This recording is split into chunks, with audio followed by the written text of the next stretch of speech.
Hi, this is Adam Paul Seagram from mydrawingtutorials.com, and in this lesson we'll be talking about the use of different color schemes. So why is this important? When you're painting, you might encounter difficulty in choosing the right colors. So I'm going to give you the format for choosing certain directions to go so you don't encounter those problems. So when it comes to paintings, there are three main color schemes: monochromatic, complementary, and multi-chromatic. Let's go over each one. The first color scheme is monochromatic, and that is the use of one or two close tones that are not very far apart on the color wheel. In this case, it's a deep blue with some black in it and all the way out to white. They have not introduced anything like a yellow or a green. We're staying monochromatic so that it's all in the same family. It sets up an atmosphere, a feeling. Here it is a nighttime nocturnal scene that is tropical. It has a very lazy, very listful moon, and this dark and light sets up the atmosphere. The eye cannot capture the yellows and the reds and the greens in the dark of night, so we choose to paint this way when you want a feeling or an atmosphere, a nighttime situation, or it could be full daytime and be different colors. In this case, once again, is a choice, and it's a fun way to paint. You learn about mixing just one or two colors this way, and you can get a lot of effect. But by using whites with these blues and blacks, you go all the way from the darkest dark into the lightest. There's literally pale blue, pale light blues here and there, and just the use of black, blue, and white in this case. And again, it sets up a passion for the night. Our second color scheme is complementary. Complementary colors are the use of colors that are directly across from one another on the color wheel, or they're closely across from one another. As in, this painting is an excellent example of that, where the green and the red play off each other and they set up a vibration. Also, there's a bit of orange in the background and a bit of lavender and purple, which again is directly across from the lime green.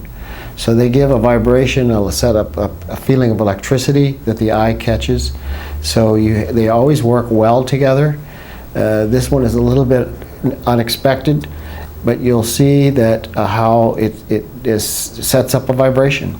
Here's another example of complementary color scheme. This one you might find more commonly. This is a red-orange and a brilliant sky blue. Again, they set up that vibration, and they're across from one another on the color wheel, so it has a sense of electricity about it. Again, it's about the play of light and dark. We allow the blue, which is a cool color, to become dark, and the red, which is very hot, brilliant electric color, because there's orange in it, so it's really blue and orange. But you get that sense of vibration of light and dark. This would be a more common example of a complementary color scheme with the blue and the orange, again directly across from one another on the color wheel. In this case, I've used both, and I've taken a bit of the orange into the blue to get a bit of a lime green. If you put yellow and orange together, yellow and blue together, you get green. And in any sunset on the water, there's a hint of green. And it's kind of an unexpected aftermath of mixing the blue and the orange. So you do this to set up, again, a sense of vibration. At sunset, there's a lot of vibration of light, an intensity of light, and the blue and the orange together create that intensity as they play off of each other. So why would an artist choose a complementary color scheme? As in this case, an example, it's to set up that vibration of the light and the dark, and the cool and the hot. And the cool and the hot together give this electric line that adds intensity to the sunset. In a complementary color scheme, can you use other colors? Yes, the answer is yes. But the primary tone should be the complementary. You can add some red, say in the birds, or a red boat, or green boat, something that is related.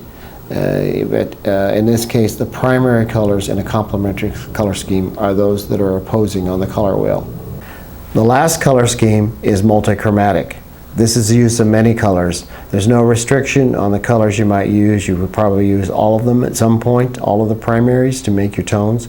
This one is a limited palette in the sense that it is, I've used restraint, and there's certain tones that I've wanted to use to to capitalize on, which is the rust and the blue, which again is a bit of a high contrast across the color wheel that I've used for emphasis. But all colors are in this painting.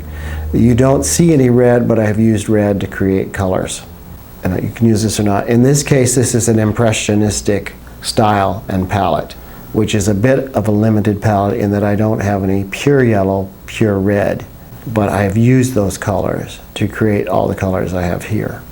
Once again, I've set up an atmosphere. It's later in the day or very early morning, so there's a quality to the sky and the light on the plants and in the sky that indicates it's not midday full sun where you would see all colors. So what would be the benefits of using a multi-chromatic color scheme as opposed to the other ones? In this case, in all cases, you have the full range of color to utilize and to play with and to expand what you do. And every painting, I think, is an experiment in some way, because the colors, you learn how to mix colors as you go. You find your favorites, and you can develop your own. This is how your own style emerges. Here's another example of a multi-chromatic color scheme. All colors are used, certain colors predominant. In this case, it's green, which was called for in this mural commission. But there's every color of the rainbow in this painting. I hope you enjoy that lesson. For more acrylic tutorials, be sure to sign up for our free newsletter. Just go to mydrawingtutorials.com/acrylic or click the link below. Until next time, happy painting.